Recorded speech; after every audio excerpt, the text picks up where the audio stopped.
am super excited to introduce my guest. He's the producer, creator, and host of the Passionate Few podcast with over 10 million listeners and 140,000 subscribers on YouTube.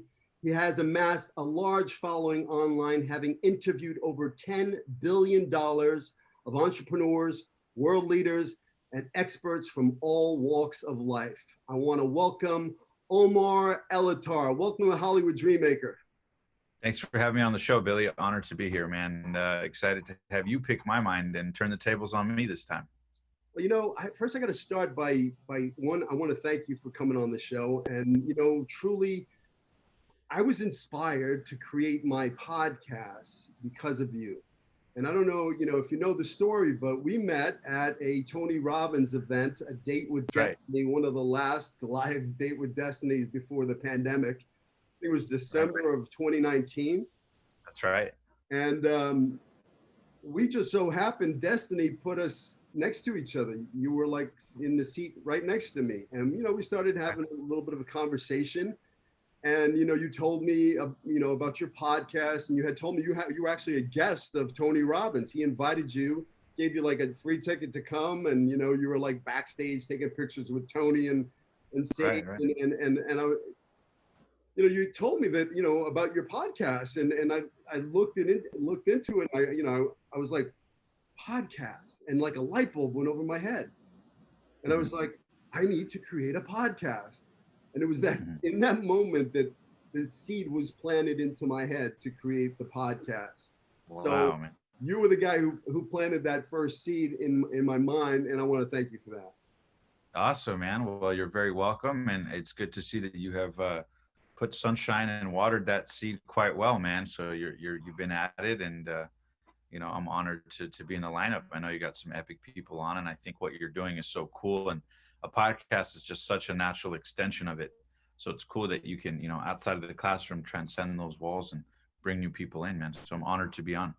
Well, thank you. It's been amazing. I mean, I had no idea how this podcast would impact my life, and not only my life, but lives of people around the world. I mean, I'm global, baby. I got people. I look at my stuff. I'm like, wow, I'm truly global now. I'm not tied. I've had my Manhattan Actor Studio here for 7 years, and I was, tied to the brick and mortar. But the pandemic kind of pushed me out there. During I like to call it the fertilizer of the pandemic.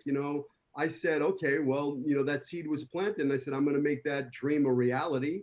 And I just went after it. And now a beautiful thing came out of it, through because I didn't have time before it, and I don't need it. I love having my studio, but now I get to touch people in different states, different countries. It doesn't matter where you are, you can study with me. So it's been a real blessing. That's right. And that's why I think podcasting is such a great medium, because you can reach people all over the world from literally your room or your office or from your place of choosing with the power of a mic. And not only that, the people that you'll have access to simply because you got a camera and a mic on that otherwise may not give you the time of day or whatever. So it's awesome to see so many people really capitalizing on that and helping reach more people. And I'm honored to see you doing the same thing. Man, it's cool. So I'm blown away with what you're doing. I mean, I was looking at some of your stuff and the people that you've interviewed. I mean, you've interviewed some high profile, billionaires, and it's amazing on how, you made that a reality. So I want to go back. I created my podcast because I wanted to inspire young artists to follow their dream. If you have a dream, you have a passion, and this is in your heart, and this is what you want to do, then you go after it with everything you got, with a vengeance, and you see it and you go after it, and don't take no for an answer, and you can make your dream a reality. Like for me, a kid from Brooklyn that came out to Hollywood with $200 in my pocket, a one-way ticket, didn't know a soul out here. I just knew I wanted to be an actor, and then to make that dream a reality. If I can do it, why can't you? So you created this amazing podcast that you're touching people. You're getting all this wealth of knowledge out of their brains, and you're sharing it with your audience. And that's why I selfishly, that's why I wanted you on the show, because I know you've interviewed some billionaires, and you really talk to people, and you've gotten some real golden nuggets. So I just want to mine you for all those golden nuggets so my listeners can get further faster where they want to go with their dreams. So how did Absolutely. this start for you? Well, it started for me in 2016, so not too long ago. It doesn't feel like it was too long ago, but if I look at the numbers, it was 5 years ago. And at the time, I had had a bunch of odd jobs. I was in my mid-20s.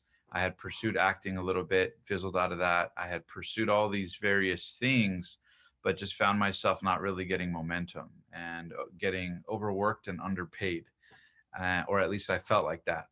And so I was just trying to find my way. I was trying to find my purpose, my path, and trying to, as any artists may, or anybody pursuing their dream or passion may know, you hit a point many times in life, but particularly for the first time, maybe in your early 20s, where you're pursuing something and maybe not getting the results you want. And you go, well, shit, am I really cut out for this? And am I getting older? Should I really go for it? Right? You get those kinds of worries and insecurities. So long story short, I found myself in my mid 20s. It was at the time I was 25, I think.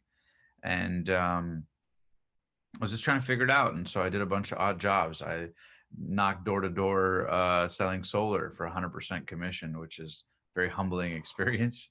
Knocking on doors in 90-degree weather for 100% of your income. So I did that for a while. I tried a bunch of just tutoring kids. I just tried a bunch of odd jobs, and I realized that I was either going to have to become wildly successful at a craft, start a company, or be phenomenal at sales.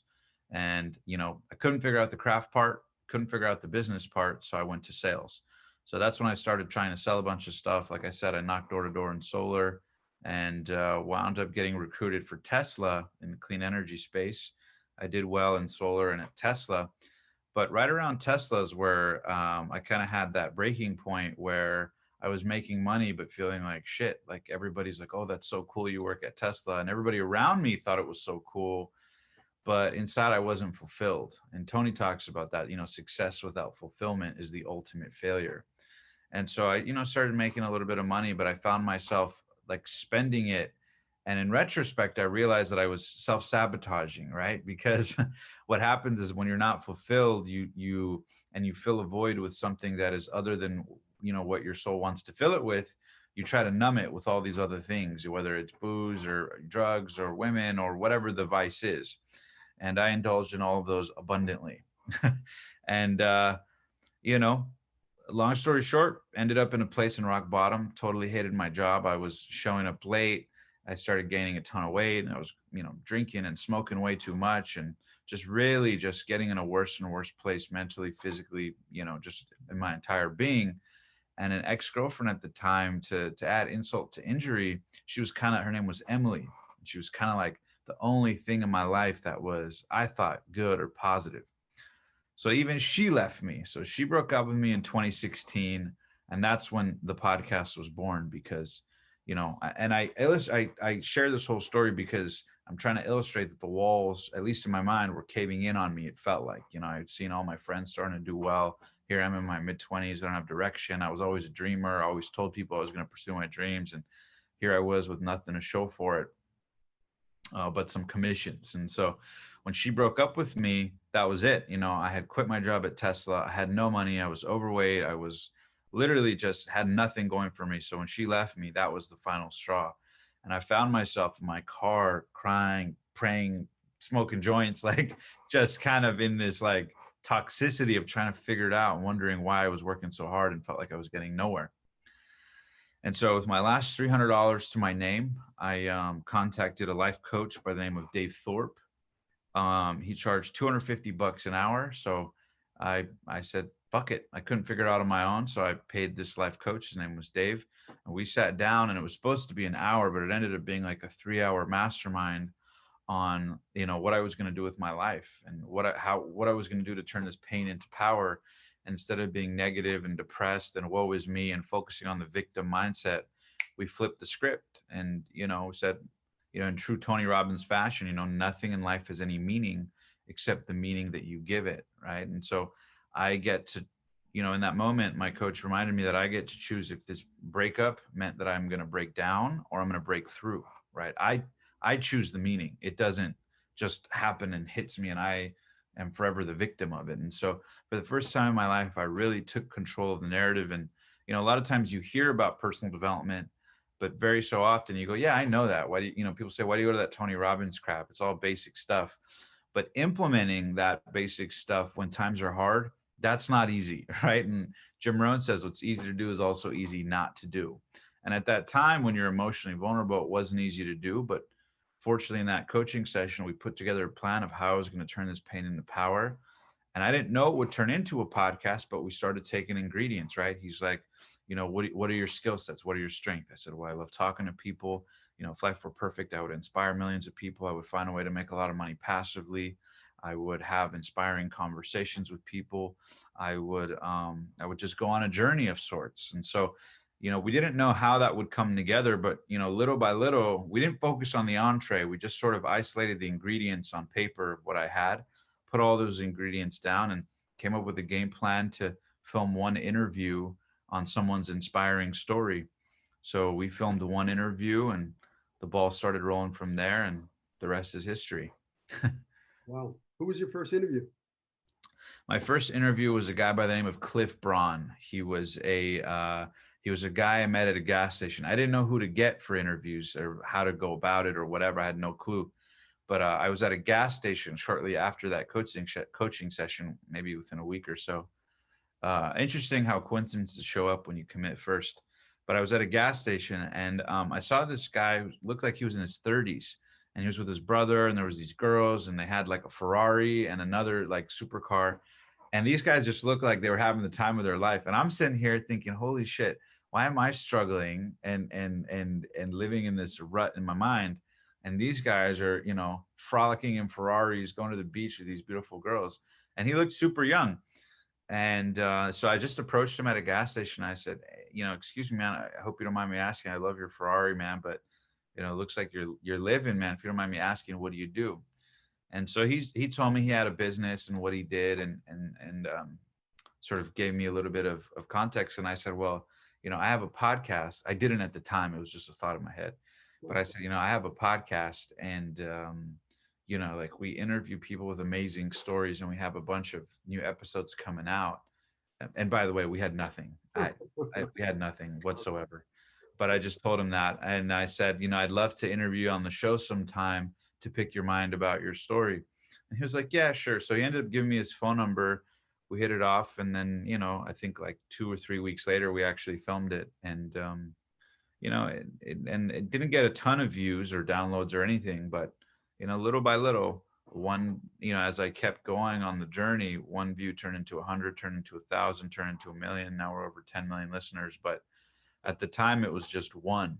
The power of the one in front of you, instead of getting overwhelmed with how am I going to do it, how's it going to work, how am I going to get big name. I didn't think about all that.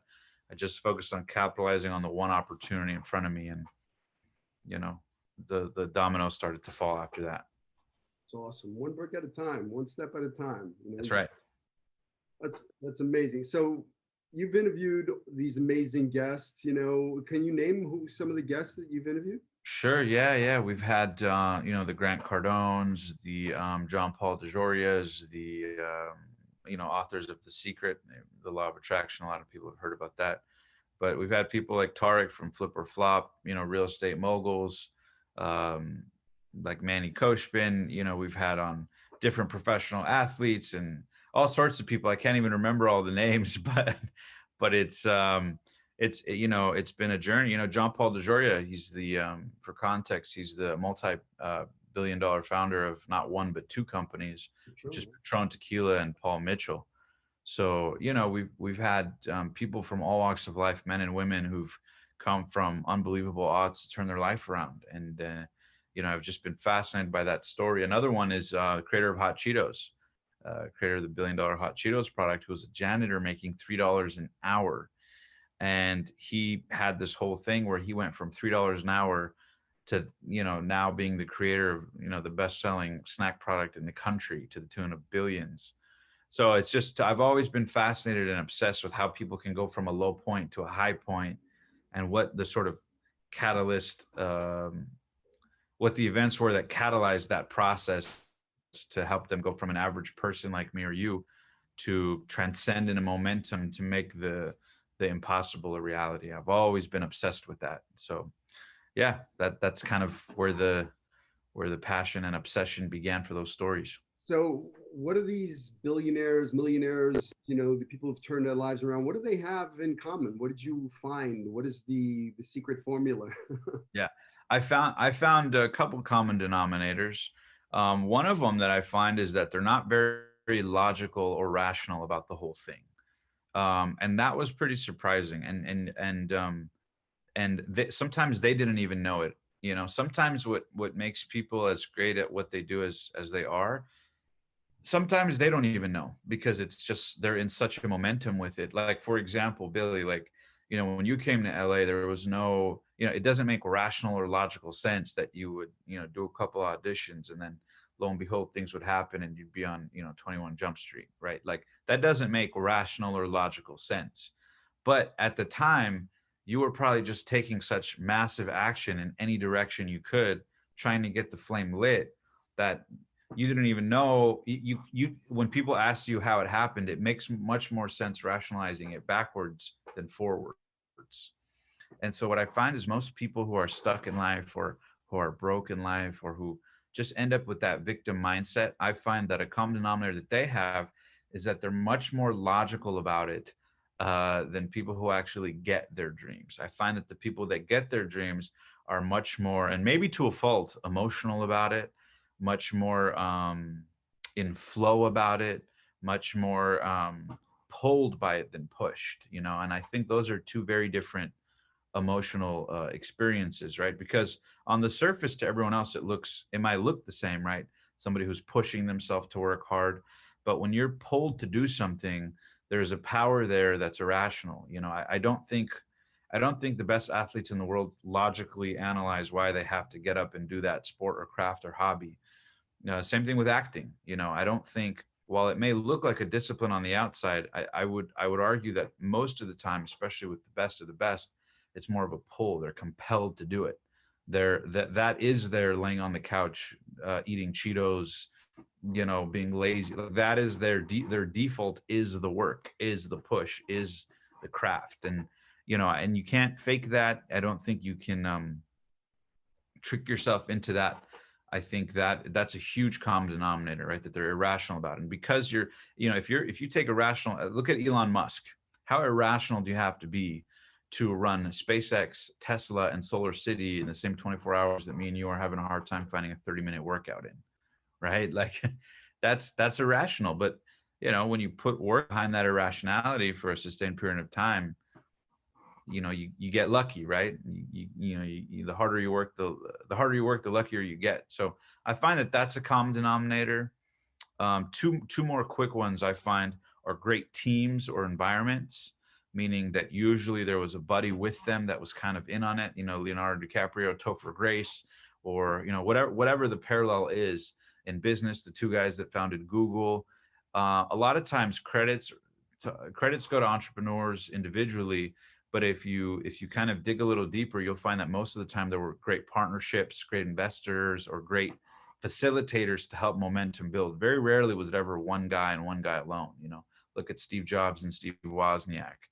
I mean, there's countless examples in all walks of life, in all industries, that there's a power of environment, or good, you know, having a good quality of people around you, helping you, holding you accountable. And then the last thing, number 3, is time. They all put in the time. You know, one of the best interviews I've ever had was with this real estate mogul. His name's Manny Koshbin, and he talks about that time is magic. And you know, sometimes time isn't linear in success journeys. You know, even John Hamm, you know, you're familiar with the actor John Hamm from Mad Men, right? Yes, of course. He talked about this concept in one of his interviews, and I think it's totally true, where you think early on in your journey that success is this linear thing, right? Like, you'll do good year 1, and then year 2 you'll do a little better, and then year 3 you'll do a little better, and you'll be on the choo-choo train to success. But most of the time, you know, it's more like a roller coaster of up and down in between. It's shit, da da da, and then maybe somewhere around year 11 you get the opportunity of a lifetime that elevates the whole game, you know. And most people don't necessarily wait till that year 11. Now, whether that year 11 happens in year 2 or 3 or 5 or 20, is irrelevant, but there's a magic in time, and nobody knows when their time is going to come. All you can do is put in the work to prepare for it so that you can capitalize on it when it does. But I find that those are the three core. There's a lot of things, but I find that the core, those are the three common denominators that I see the most: an irrational commitment or pull to the vision of what they're trying to do, an environment that's fostering that growth, and then last but not least, putting in the work over a sustained enough period of time, and not being like, oh, I'm only willing to work hard if it happens in a year or two, but just saying, fuck it, I'm gonna work hard until it happens, and sooner or later, you know, if you hold on to it long enough, you know, it can't do anything but become real. Somebody has to have it, right? Somebody has to get that role. Somebody has to start that business. Somebody has to live in that house. Somebody has to marry that woman. Somebody has to marry that guy, right? Whatever it is, somebody's going to have to get that thing that you have in your mind. And it's probably going to be the person that deserves it. And it And does, so, yeah, that doesn't quit until they get it. So, because a lot of people give up at that 1 yard line, you know? yes. And they don't know it, because in life, there's no markings on the yard lines. So they don't know where they are in space. Totally agree with that. Love that. Hard work and never giving up, you know? Time is magic. And you know, truly knowing why, right? Why? Mhm. Why do you want this? What's your Yeah. why, right? Yeah. Yeah. And I think, to speak to the why thing, you know, when I look at the space, for example, look at Tony, right? Tony Robbins, criticized today, but imagine this guy coming out 40 years ago, like pioneered an industry, and he still dominates the personal industry today. How many people have tried to emulate Tony, copy Tony, right? Morph it into their own thing, and yet he's right there, still the king of the universe in his craft and his vertical. And I think it's because exactly what you're saying. It's a why. It's not a he's not trying to reverse engineer it to sell it. He is so sold on it that it translates. You know what I'm saying? Like, I even, and I know I keep making parallels to acting, but I saw this thing with De Niro, I think, where he talks about, like, when you're acting drunk, a bad actor tries to act drunk, a good actor tries to act like they're not drunk, Mhm. you know. Sure. um, because when you are it is felt. When you're trying to be it, there's a, you know, it's a very subtle difference, but like, some people try to be the thing and some people are the thing, and when you are the thing, I find that that's when things happen. You know, even with me with the show, I didn't, you know, I know a lot of people that say, oh, I want to start a podcast. Oh, that would be cool to connect with this person or that person, or start a show, or build passive revenue online, or start an online business like I have, or, you know, whatever the thing is. But I always tell people, like you don't really want it. Like, if, because, and I don't mean to be harsh, but like, if you really wanted it, you would be in process. You would be in the work, you know. Same to people say, oh, I want to be an actor, I want to be the, like, are you auditioning? Are you studying? Or is it just a mental, you know, aspiration? So yeah, I think that's huge, man. I think when you are it over a sustained period of time, the universe starts to go, all right, fuck it, I guess he's serious, and gives you what you want. You know, I do find that happens more often than not, more often than just luck. Yeah, I believe you make your own luck. Listen, you know, Right. it's about massive action. You know, I mean, listen, when I go back and I think about, you know, I had a dream. I took Mhm. massive action. I bought a one-way ticket to Hollywood. I did not have a return ticket back, so there was no boat back. You know, you want to take the island, you know, burn your boat. There was no boat. Right. That was it. Failure was not an option. You know, Right. if I got to the studio gate and the guard said, "Sorry, kid, you can't come in," I'd walk around, I'd climb over the fence, and I'd be on the lot. So, well, tell Right. me I'm not coming in. I'm going in. You know, so I Right. didn't take no for an answer. You know, and it's Right. about having that determination, and failure is not an option. I'm going to do this, and watch. If the door's there, I'll kick the fucking door down. Excuse my French. Yeah. Absolutely. And if you don't mind me asking, Billy, and I know your audience may have heard it before, but like, can you share that story once more of, like, once you came to California, how you even got your first audition? Like, what were the doors, so to speak, that you had to get through to even just get a shot at an audition? Well, you know, it's you know, we talked about having the seed planted in your head. You know, I you know, I don't know if you know my story, but you know, my the younger Billy, the 15-year-old, 16. I ran away from home when I was 15 years old. I was running the streets, getting into trouble, doing, looking up to wise guys in the streets, doing dumb shit, and I had gotten in trouble and I had been arrested and I had to be brought back to my mother's custody. And all of a sudden, I had left her and I hadn't talked to her for a year. And all of a sudden I'm back at the house. And I was literally like watching TV, and there was a TV show called The Fall Guy with Lee Majors, a $6 million man. And I'd watch it because it was about Hollywood and stuntman. And I visioned myself, doing that. Like, I want to do that. I'm going to do that. So, when I turned 18 and, I was like, I was at the racetrack. I won a couple $100. My friend said, "What are you going to do with the money?" I said, "I'm going to Hollywood." So I packed my bag. I came out here. I had $200. The $200 ran out real fast.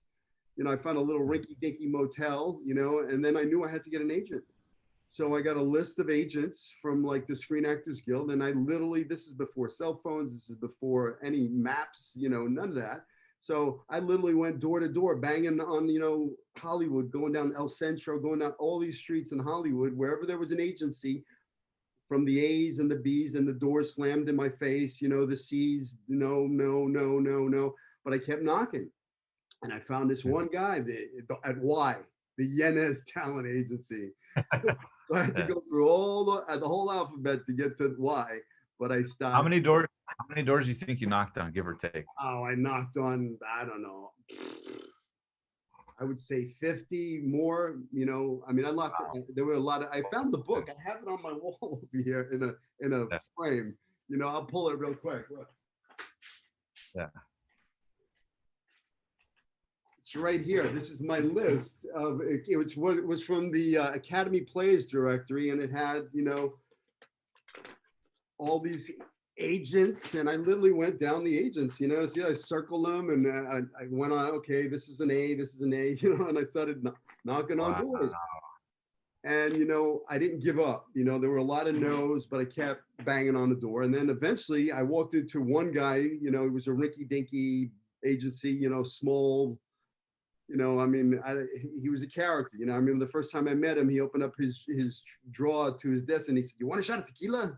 And he had a stack of Polaroids with girls with their, Yeah. I was like, "Whoa, I'm out of here." And I was literally walking out the door and he said, wait. He says, "There's a show, The Fall Guy. They're looking for the Fall Guy." I turned around and went, "What? That's the show I used to watch." And he said they were looking to cast a role, and it was a guest starring role, and the character's name was Billy. No way. The character's name was Billy. I said, "You give me that audition." I said, "I'm going to get that part." I said, "That's mine. It's got my name all over it, right?" So he got the audition. It was a 20th Century Fox. I was living in Van Nuys. I had to take 5 different buses to get to the thing. I show up to the studio, and there's a bunch of actors in the lobby with leather jackets on. He was a bully. He was bullying kids to deal PCP. So, there was this, a bunch of kids with leather jackets, troublemakers, actors from Beverly Hills with their jacket. I was right off the streets of Brooklyn. My jacket was real. So I walked in it, and I had a diamond pinky ring that said Billy on it. Yeah. And I literally went to every one of the actors in the lobby and I showed them my fist with the Billy. And I said, "What does that say?" "Billy, that's me. You could go home." I literally told everybody to go home.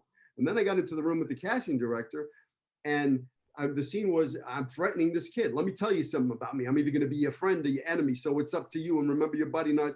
So I did not know better, but I reached over and I grabbed the casting director out of her chair and I started threatening her. And as I'm saliva and things, she goes, "Time out."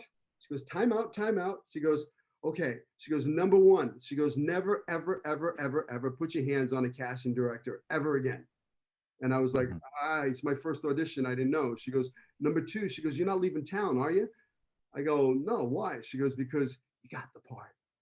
She goes, "But you can't tell the other actors in the lobby because I got to read them out of courtesy." I said, "Okay." I walked down the lobby. I said, "Go home." She told me I got the job. So you never want to do any of that. But that job got me my Screen Actors Guild card. She Taft-Hartley'd me. And so you got your first audition ever? Ever, yeah, in Hollywood. Yeah. And then I got my tag card. And then I was on the set filming the Fall Guy. It's like I climbed into my television. I said, you know, Yeah. there's Heather Thomas and Lee Majors, and it was bizarre.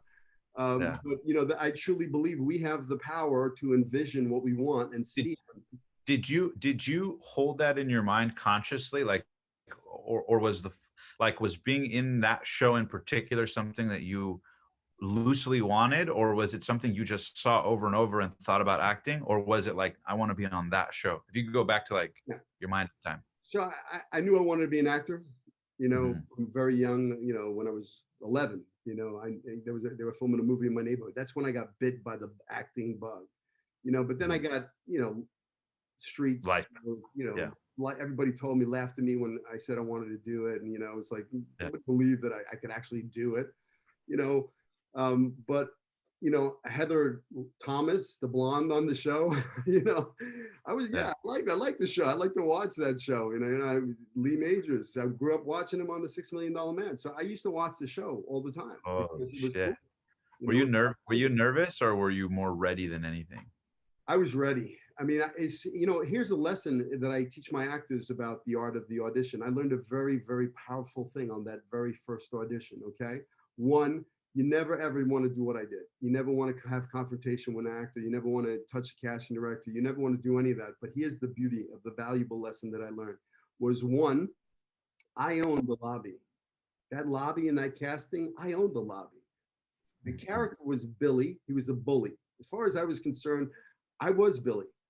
Okay, I knew I had that confidence walking in that there is I am Billy. I got the ring to prove it. You know, Yeah. like confidence. So how do you do that as an actor? Well, that's the work. You know, making those choices, knowing where you come from, having the wardrobe. You know, doing all of that. You know, what's my previous circumstance? Who am I? You know, all of that. So when you walk into the lobby, you know more than everybody else. I know my Right. character. I know my character's backstory. I know what happened when they were 5 and their dad and their mom and everything. I guarantee you, the other actors in the lobby, they have no idea. They just memorize some words on a page and they're trying to survive the audition and hope somebody likes them. Right. You're coming in with a different, you're more in play. I was like, this is mine. I got this, you know?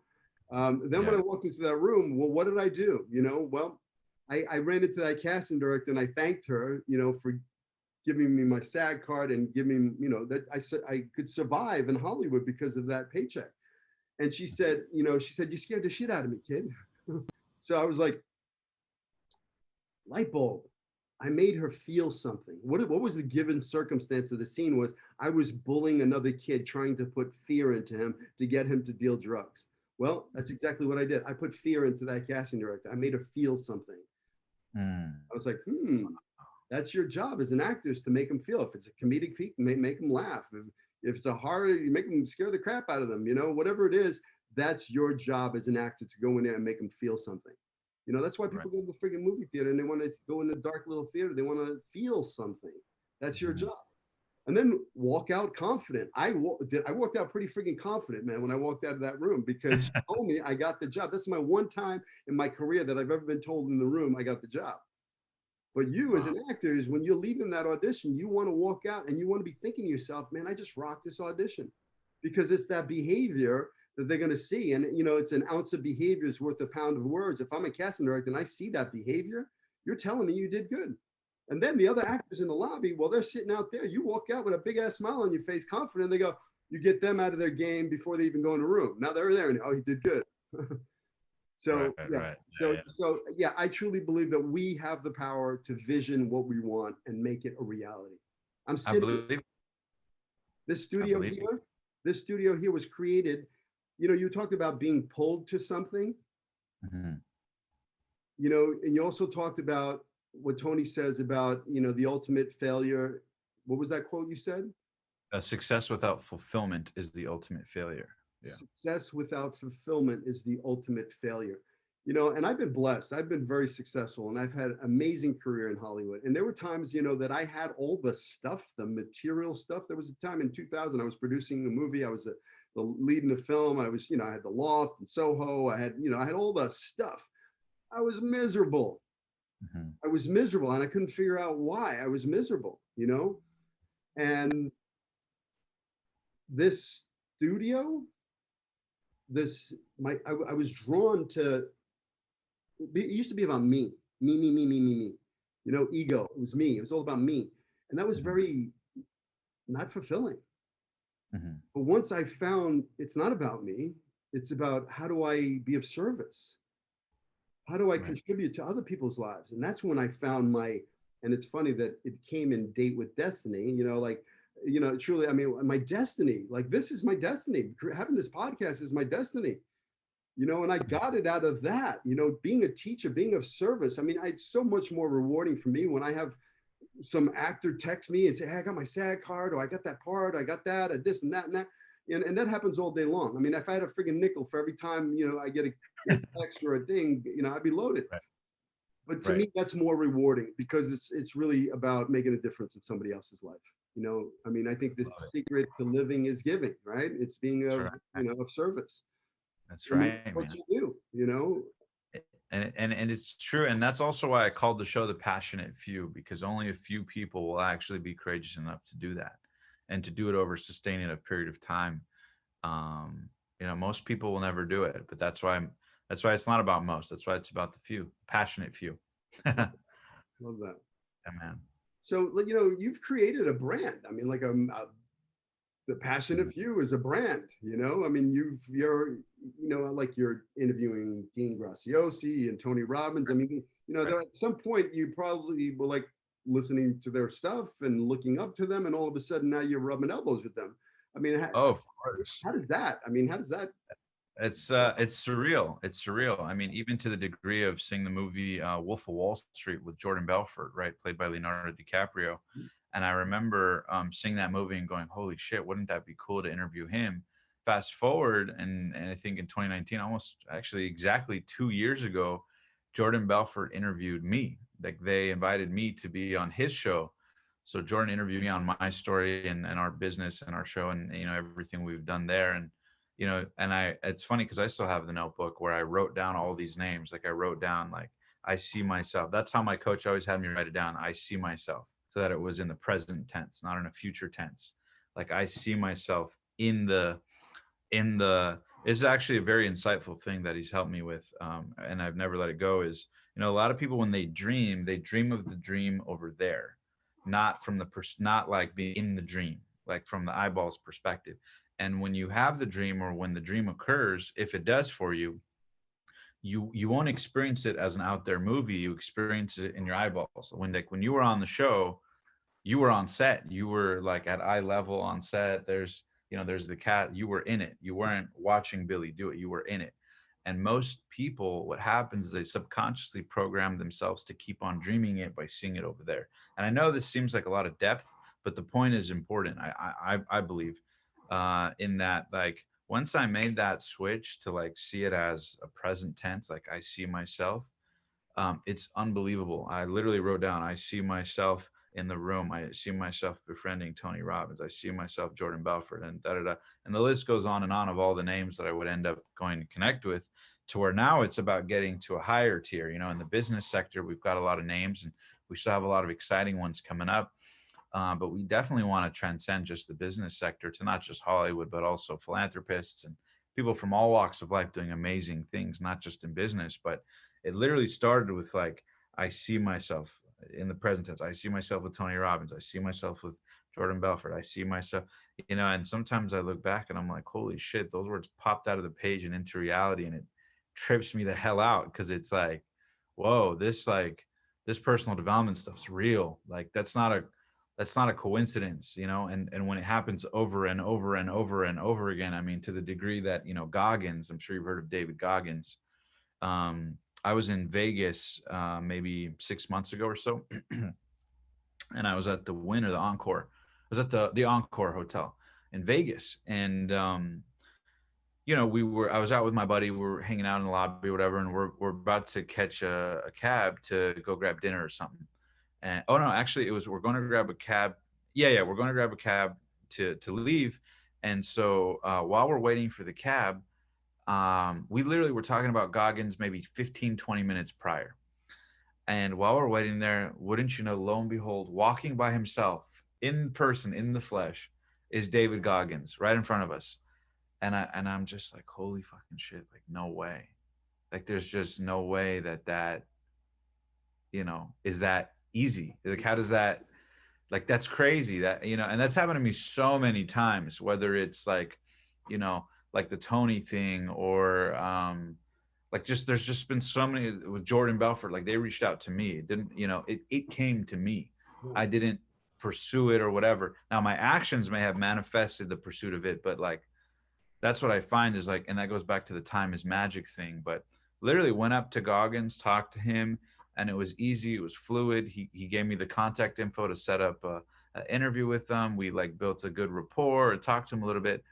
And I was like, holy shit, like you couldn't have even planned that better. And he literally was just walking right past us in Vegas by himself, took a photo with him. And I remember looking up and I'm like, all right, God totally lined that one up. That wasn't, I can't take credit for that, but I do find that when you're in momentum and you're in a flow and you're conscious and intentional, that's why I firmly believe that's why the rich get richer. I don't think they just keep getting luckier and luckier. I think the rich get richer and the poor get poorer, for lack of a better expression, because the mindset becomes habitual. When it rains, it pours. When people complain, I'm sure you've seen it, right? When something doesn't go right, they talk about it more and more, and they go, oh, yeah, and then there was traffic, and then this, and then that, and then, but another person could have had that exact same reality. There could have been traffic for them. There could have been all sorts of bullshit. Someone died, whatever happened, but because they're focusing on what they do want, not what they don't want, they notice more of it. And so it pops up, right? It's possible that someone else was talking about Goggins, but because their head was down, they didn't look up and see him walk right by. It's those little subtleties that once programmed up here, the frequency elevates. And not only that, people living their dreams on that elevated frequency, they recognize it when you're on the same frequency. And so they want to drop the ladder down for you, connect with you. So I believe there's a lot of those things at play that most people never tap into, because they think of life as they think of themselves as like a pinball in a pinball machine, and they just hope they're going to bump into something that makes them lucky. And that's very two ways of looking at life. Those are two very different ways of looking at life. Yeah. I agree 100%. Let's talk about that a little bit. Mindset. Yep. I mean, you've interviewed some people, in that genre. What kind of takeaways have you gotten? I mean, who have you interviewed? What's your mindset routine? Yeah. So there's a couple things. So I've interviewed people who, a lot of, just to go to the business stuff, I've interviewed people that have done, 100 millions in revenue, billions of dollars in revenue. And what's fascinating is that they're all totally different. And so trying to decipher common denominators among such different people, for me was kind of tricky, because, one guy goes to sleep at 9 p.m., wakes up at 4 a.m. He's in the gym by 4:30. He's got the whole discipline, nonstop, and he's got $100 million company. Another guy, stays up till 3 a.m. working on stuff, wakes up around 11 and runs the business like that. But to compensate for it, he does that, 7 days a week, instead of the other guy who's disciplined at 5, and he's got a $500 million company. And their habits were like that when they started. They didn't just get there later, but there's been such differences in it. But one thing I do find is the consistency thing, and that is huge.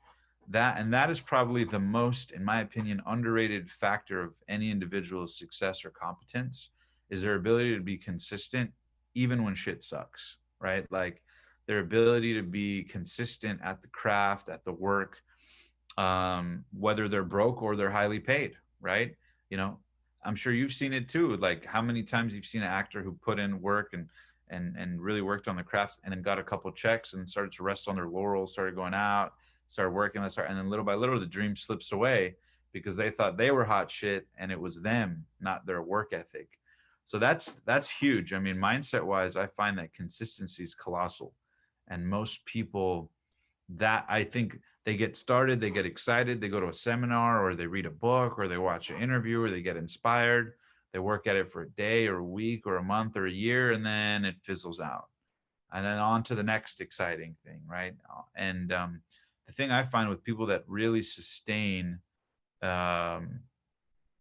success in their craft or momentum in their life, are the people that live by the mantra of what got you there will keep you there. And that's huge. And again, it's not you know, you might think like after all these interviews, you'd tell me something much more brilliant than that. But no, I've really deciphered that it's really the simple things done well more than it is these big, complex, crazy ideas that help people do well.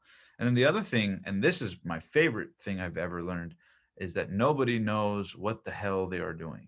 And if I'm allowed to cuss, I would say nobody knows what the fuck they're doing. You know, when I interviewed John Paul, he runs two multi-billion-dollar companies, and he's like, you know, this big guy in his office in Beverly Hills. I mean, try running $1 billion company, let alone two. And I asked him, this is why I love what I do. I just get to ask questions all day. So I asked him, I said, is there ever a time where you're looking around, you know, you guys got, you know, hundreds of millions of dollars in revenue a month. You've got thousands of employees, you know, tons, you know, you got shareholders, you got all sorts of stuff. Are there ever times where you sit down and go like, what, like, am I even capable of this? Like, what the hell am I even doing? Like, how is this real life right now? And he goes, Omar, every fucking day. He goes, the big secret is nobody knows what the hell they're doing. Presidents don't know what they're doing. World leaders don't know what they're doing. For lack of better expression, everybody is kind of winging it. But some people are just better at winging it than others. But nobody actually deserves to be nobody actually deserves to run the free world as president. Nobody deserves, you know, quote unquote, to, you know, be in positions that influence tens of millions or hundreds of millions of people. They might deserve it from they work their way there, but nobody innately is born with this perfect ability to handle everything. And I remember when he told me that, it was such a liberating confirmation of what I've heard over and over again. And that is that like everything in this world is made up by people who are no smarter than me or you. And they just cultivated it differently over time. And that's where the separation happened. But at a foundational level, we all have the same 10 fingers, 2 eyes. Our skin is made of the same material. We all have teeth, eyes, generally the same height. Our brain is made of the same matter, right? We're generally the same physical being, intellectual being, but how we sort of develop that resource, that's the difference. Meaning our conscious being does more to create our reality than our unconscious or our natural, you know, physical, mental attributes, you know. And you know, that to me is huge mindset wise, because you asked about it, is, you know, this notion that, oh, easy for him because X. But the reality is that everybody's just as imperfect as me or you. So what one man or woman could do, another can too. And the sooner you grab onto that, the sooner you realize, holy shit, I have control over my life. You know, same thing when I interview real estate investors. You know, a lot of them got into the game in their 40s or 50s or 60s. And invariably, every single real estate investor I've ever talked to, when I ask them, you know, what their biggest regret is or advice they have to people are, these are high net worth, we're talking hundreds of millions net worth. They'll always tell me invariably that they wish they did it younger. They wish they did it sooner, but they were disenchanted by this notion that it was bigger than them, right? That it is more complex than them. And so I think that's one lesson I try to remind myself, is to think bigger sooner. You know, waiting for permission or waiting till you're ready. You know, if you waited till you were ready for that audition, we probably wouldn't be having this conversation right now. You know, even Tariq from Flip or Flop, so he's become a good friend of mine. A lot of people know him from the HGTV show Flip or Flop, Tariq El-Moussa. Tariq actually pitched a show to the network about flipping homes. And guess how many homes he had flipped before he pitched the show? Zero. He had never flipped a home in his life, yet now he has the #1 show on HGTV. He has 2 shows now, and he's got a company teaching people how to flip that's doing tens of millions of dollars in revenue. He's like the biggest guy online ever. But when he pitched the show, he was totally broke. He was in debt, hundreds of thousands of dollars. He actually got on TV as a last minute, like, let me get out of this whole situation. If I can get famous, maybe that'll help me kind of get out of this. And Tariq told me that he literally pitched the show to HGTV having flipped 0 homes. And so if you go back to season 1, they've now done 11 seasons. If you go back to season 1, he said that he was learning on live television because it pressured him. And he said that the producers just never asked. They never asked how many properties. They just assumed that he knew what he was doing, and they started filming. And then he said that pressured him to go, holy shit, our show's you know, once they got a green light on the show, which is another crazy story, he literally just imperfectly had a friend film it and put a pilot together. I mean, you talk about imperfect action with zero experience, just threw it at the wall. And now he's the most credible guy ever. And he talks about the fact that when he pitched the show, he knew a lot of real estate investors who'd done 10 deals or 20 deals or 50 deals or 100 deals that told themselves, well, I'm going to wait till I get a few more deals before I pitch the show, right? This assumption that you have to wait, and that never comes, versus the guy that goes, fuck it, I'm ready. Give me the audition. Let me do it now. You know, he's the guy that's gonna get ahead. But most people are so scared that they disguise that fear as I'm not ready, when it's really I can't handle it. So I love that. So let's talk about fear. Yeah. Okay. You know, I mean, you interview some big people. Do you ever get nervous? All the time. Yeah. All the time. Yeah. All the time I get nervous. But to me, it's at this stage, I've done it so many times that I think of it very similar to probably how a boxer thinks about it getting in the ring, right? Like, I'm sure they're scared shitless, but they can't show it. And they just know somehow it'll be over by the end of the day. So I just kind of put a pause on my reactions to the emotions I'm feeling, and then I'll feel them after it's over. But yeah, all the time, especially when I started early on, I had no business in the room. There were times where, you know, I didn't even have gas to get to my interviews, you know, let alone I'd be interviewing billionaires in their mansions and asking them about all sorts of stuff. And I couldn't even afford lunch after the interview. I couldn't afford gas to the interview. I'd have friends drop me off in exchange for letting them come hang out on set, you know. So it was incredibly nerve-wracking. You know, when I have friends now who are nervous to talk to girls or something, I'm like, man, you have no idea. That's nothing compared to the nerves of steel I've had to go through when you have 5-6 cameras on you. You got, you know, these billion-dollar entrepreneurs, and it's all on you, and you have to carry the conversation.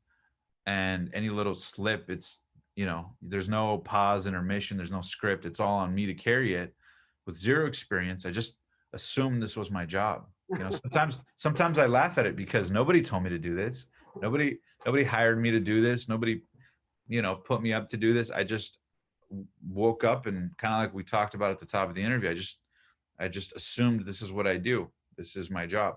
I have to figure out how to sit down with them and book them and interview them and get a lot of views and figure out how to make money. I just assumed it was my job. And in the beginning, you know, I went 6 figures in debt. Literally, I was over 100 grand in debt, scared shitless. But I was so pulled by it. I don't know why. Even now, it doesn't, back to the logical, it doesn't make logical sense. But I just had such a pull that I just figured, fuck it, just keep going, and I'll figure it out. It'll all work out. And I'll be one of the cool people that gets to tell their story about how they undid the debt. And you know, and now that happened, you know? So once you get in momentum, it's like, there's a book by Dr. Susan Jeffers who nails it. The book is called Feel the Fear and Do It Anyways. And I think that's really the only way to do it. The only way, what do they say? The only way to it is through it. Yeah. You know, so. I'll be able to dance with fear. You know, it's truly, listen, this is so outside my comfort zone doing like interviews, because I'm an actor, man. I like to hide behind the character, you know, I like to become somebody else. So it's not me, it's the character. I can do anything as the character. Right. When I started doing this podcast, it had to be me in looking at a camera. I don't look at cameras. That's a no-no in acting, but having to look into a camera. So it's really uncomfortable for me. Mm-hmm. You know, I truly had to get outside my comfort zone, you know, and I get, you know, like even getting on with you before you get that little adrenaline. The heart starts pounding or whatever. Yeah. And now when I feel that, I go, cool, man, because that tells me that I'm doing exactly what I'm supposed to do. That's like green light, go now, you know. Yeah. When I feel that, it's me being excited, you know, because I'm doing what I'm supposed to be doing. That's right. I'm not getting that feeling. I'm not getting that little heart rush. You know, it's like, you're not on the right path.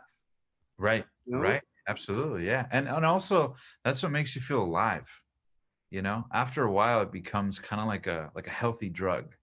Like, oh, I need to level up the adrenaline. right? I need to, and then when you link up that adrenaline helps other people, oh man, because then I think, oh man, people have messaged me all the time. They're like, how did you get this person interview? How did you get this person to sit down? How did you get this?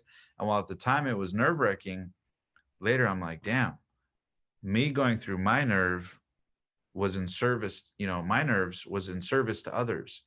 And then now it's like not Omar's nervous. It's like, it's like I think about, I neuroassociate to their excitement, and their excitement exceeds my fear. They did it on this note, Billy. It's actually, and I got this from Tony. They did a study of rock stars who go on stage, whether it was the Rolling Stones, they did it with Metallica, Red Hot Chili Peppers, all sorts of different bands. And they asked, they like did like a measurement of them through, I forget if it's acrylic photography or whatever it was. They did some sort of gauge measure of the adrenaline, their heart rate, their pulse. And they found that it's actually the same exact read as what other people label as an anxiety attack, right? So on a cellular level, it appears exactly the same. The difference is how the individual is labeling that experience, because one will label it anxiety, one will label it excitement, right? One labels it worry, one labels it enthusiasm. And I think it was Tony Robbins who said, he asked, I forget what rock star, he said, what keeps you going after all these years? You started the band in your 20s, you're here in your 60s, still rocking and rolling. What keeps you going? And the guy goes, to be honest with you, it's those front row blondes. Knowing that there's an audience that loves it, it makes the adrenaline worth it. So for me, I can relate to that. Maybe not with the front row blondes, but definitely with my audience, feeling like, man, the more I go through my fears, the more I can help them uncover theirs, by the content we can pull out. So it becomes, it's not about me, it's about the show must go on no matter how I feel. How I feel is irrelevant. Awesome. I tell my actors all the time, when they feel that and they call it nervous, I go, no, it's excitement. Let's delete nervous from your acting vocabulary. Whenever you feel that, it's excitement and you want that. That's like batteries, that's like, that's like Michael Jordan, with 3 seconds left on the clock. He's got that adrenaline pumping through his veins, but, he gets that laser focus. He can make that shot, I mean, it is right. 1,000 baskets that he shot in the morning, practice, but, it's that adrenaline. It's like you need that. It focuses you, so it's a good thing. So take that and channel it and make it, your batteries to get you where you want to go. Absolutely. Use it. Yeah, absolutely. And there are energy reserves in there that are not there when you're, calm as a cucumber on a couch. That's where your power comes from. That's where creativity comes from, your spontaneity, your genius, your specialness happens when you're under pressure like that, and you got to figure it out. That is the dream. Learning how to wrestle with that is the dream. The dream is not working while you're calm and relaxed. The dream is that extra little bit of excitement. That's why you wanted the dream, so I try to remind myself of that too. Love that. So, you mentioned books. So, what are some of the books that you have read or people have told you about, that you would recommend for people to read? Absolutely. So 3 books I would recommend. Number 1, and I mentioned it in the interview, there's a book by a doctor, PhD. Her name is Susan Jeffers. Easy read. It's called Feel the Fear and Do It Anyways. Feel the Fear and Do It Anyways. And while the book pretty much sums up the whole thing, if you read it, it's an easy read. It really breaks down the science of fear and what it is on a conscious and unconscious level, and actually makes it a lot more simple, exciting, and friendly than you realize. Because fear is actually meant to be our friend. It's a biological gift from the Creator that is meant to aid us, and it will do you more good than harm if you know how to appropriately deal with it. So that's huge. Feel the fear and do it anyways. Number 2, there's a book by Gary Keller called The One Thing. Probably my favorite book at the moment. It's called The One Thing. And it talks about how all of us, in the myriad of all these competing things in life for our time, whether it be our relationship or kids or money or the business or a craft or, family or obligations or whatever things pulling at us, how by focusing on like fewer things with more efficiency actually makes life easier. It makes those things in your mind that you think are like stressing you out a lot easier, by focusing on the one big domino that knocks down the rest, as opposed to trying to manually knock down every domino. It's called The One Thing by Gary Keller, the founder of Keller Williams, the real estate company. And last but not least has to be my man, Tony Robbins, Unlimited Power. He has 2 books. He has more books, but the 2 books that I really read early on were his book, Awaken the Giant Within, and Unlimited Power. And Unlimited Power, once I read it, my brain couldn't go back. It was permanently shifted. So those are the ones I'd recommend. And here's a little 4th bonus one. If you're trying to find your purpose or your passion, or maybe you already found it, but you're trying to get some more confidence or resilience to keep going on the path, there's a book by Paulo Coelho, you probably heard of it, called The Alchemist. I highly, highly, highly recommend The Alchemist. It's a very easy read, and a lot of parallels are in it that you'll find in your own life and your own journey of trying to bump into the walls and figure things out, and know that, if you just stay the course, you'll be all right. Most of the time, you're just getting in your own way, and a lot of us psych ourselves out when the path is already going to work out quite nicely if we just stop freaking out and just kind of follow the yellow brick road. Love that. Yeah. So if you go back and give the little you Yes. advice, some life advice, or Yes.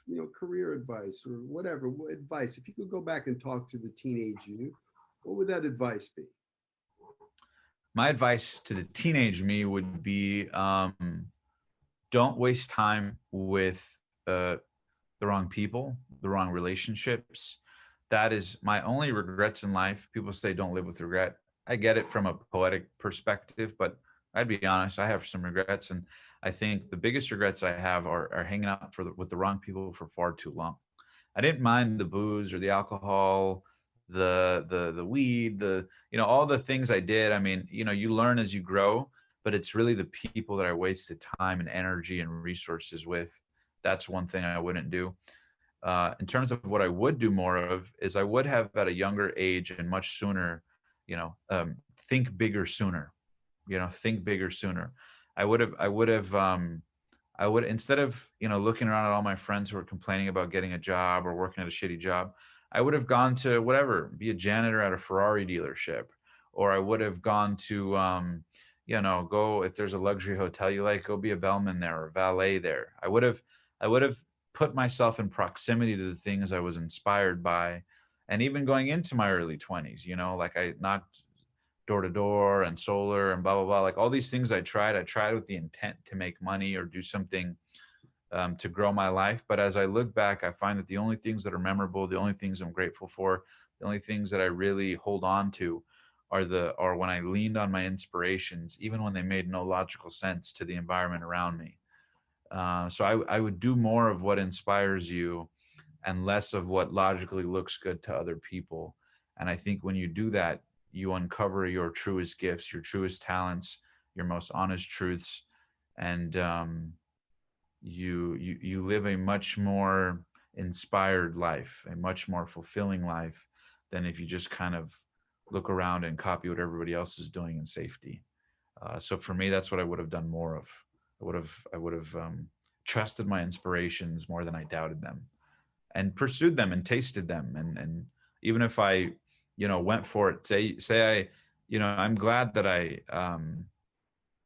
did do a lot of things that I enjoyed, and I'm glad I did them. But there's a lot of things that I just intellectually justified as being a safer play and being better. And I look back and think, that didn't really serve me.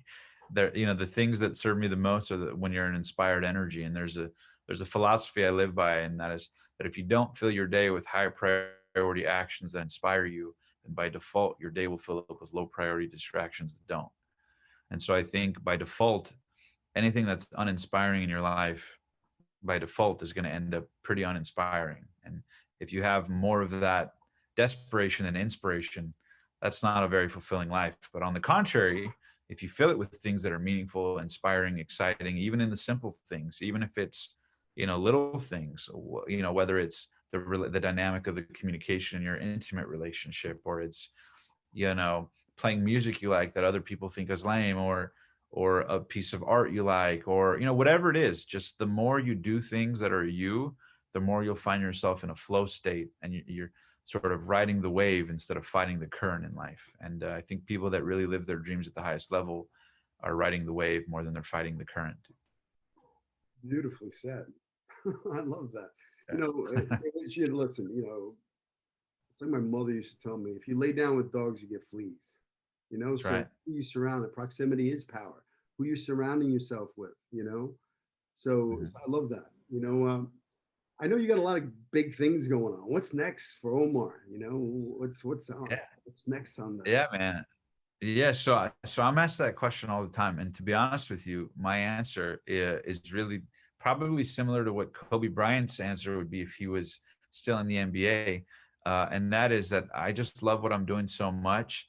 I can't even see beyond it. I mean, I think of things, there are things I would like to do and things we're working on, but I just want to keep doing more of what we're already doing, man. I love it so much that I just want to keep getting better and better at it. Obviously, we got bigger and bigger names coming up, but I think for me, the interesting challenge is figuring out how to, in such a, you know, a crowded or saturated social media world with, you know, new platforms and new things constantly evolving, is, you know, how do I build, how do I continue to build in verticals that that will in the long haul prevail. You know, how do I do something that's not just um, you know, a body of work that's disposable? How do I really build a body of work that continues to live on?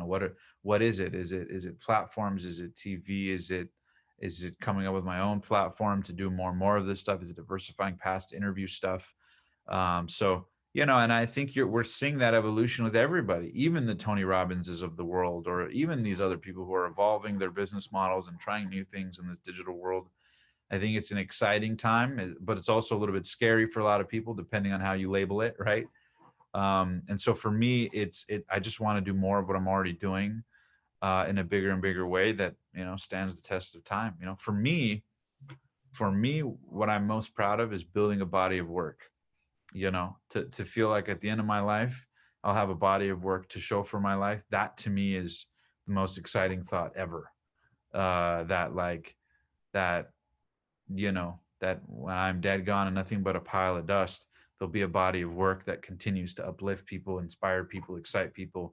And that thrills the shit out of me. And I just want to keep doing that. And if we can continue to build our businesses doing that, that's a win across the board to me. That's awesome. You know, you know, I mean, I look back now, you know, you talked about social media, and for me, this is all new. I mean, I'm not, I, Right. before I said I didn't believe in social media. You know, my wife would be like, "Hey, I don't do social media," but then, you know, I had to pivot. I go, listen, if I want to spread my voice, I have to be on social media. I have to, you know, tell my story, you know, and Right. get outside my comfort zone, because you know there's somebody out there, somebody wherever in the world, that, you know, if I can touch one person's life and make a difference in that one person's life and make them go after their dreams, and you know, whatever it is, then I've done my job. You know, I've done my job, and leaving my legacy, my destiny, that turns me on, you know, because listen, I have all these films and TV shows that they'll live on forever. You know, the Pretty Forever. Womans and those things will live on forever. But now I'm creating this, like my YouTube channel, you know, my podcast, Right. you know, that's going to live on too. You know, all this gold that you drop today, somebody's going to be able to listen to it 10 years from now, 100 years from now, and go, wow, I learned something. So it's that turns me on too. It really excites me about, you know, being able to leave something behind. You know, when I'm Yeah. dead and gone, that there's something that the legacy that's left behind. Absolutely, man. And the fact, and I'm juiced, man. Sometimes I trip out because I'm like, holy shit, I'm alive, man. You know, if you think about it, because one day um, we won't be. And the fact that we are, no matter how difficult or challenging or whatever, I always remind myself, like, I'm alive. And if you're alive, there's, you know, if I'm alive, I'm not in jail or I'm not in a courtroom, it's all good. It's all good, you know? And so building a body of work I'm proud of to help other people elevate, for me, is my focus, man. So I just want to keep living the dream. Awesome. Well, that's what it's about. It's the Hollywood Dreammaker. You made that dream a reality. So, I'm honored. Thank you, brother. Thanks for coming on the show. Absolutely. Thank you for dropping some serious gold. So if people want to, follow you, get in touch with you, where would they find you? Yeah, so they could find me on YouTube. You could search The Passionate Few, The Passionate Few. You could also search my name, Omar Elattar, Omarelattar. I'm sure it'll be spelled correctly somewhere on the video. Or you can find me on Instagram at Omar_the_rockstar. So yeah, find me there. And if you enjoyed this interview, shoot me a message, let me know. And again, Billy, man, honored to have you on. And I've been following what you're doing, and I think it's epic, man. So keep helping make people's dream a reality. I love that. But I had you on. You were on my show. Yep. So thank you for inspiring me to create this show, because truly, you were the first person that, planted that seed of the podcast. If destiny put us together in those chairs, this podcast may not be. I mean, it probably won't be if it wasn't for that little seed that was planted in there. So, I get to touch a lot of people's lives because you inspired me. So continue doing what you're doing, brother. Thank you, brother. And I appreciate you for being one of the passionate few, Billy. Thank you. Stay safe, stay healthy. My and man. Hopefully when these things calms down, I'd love to have you here at the studio, man. You got to come in. Let's do it, man. And I'm gonna set a 1-year goal. I'm gonna be in a movie or a show within 1 year of this date. What's today?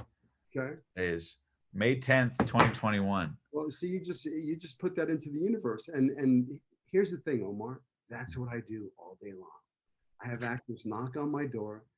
They have a dream. They don't know how to get started. And by the time I'm done with them, they're working actors.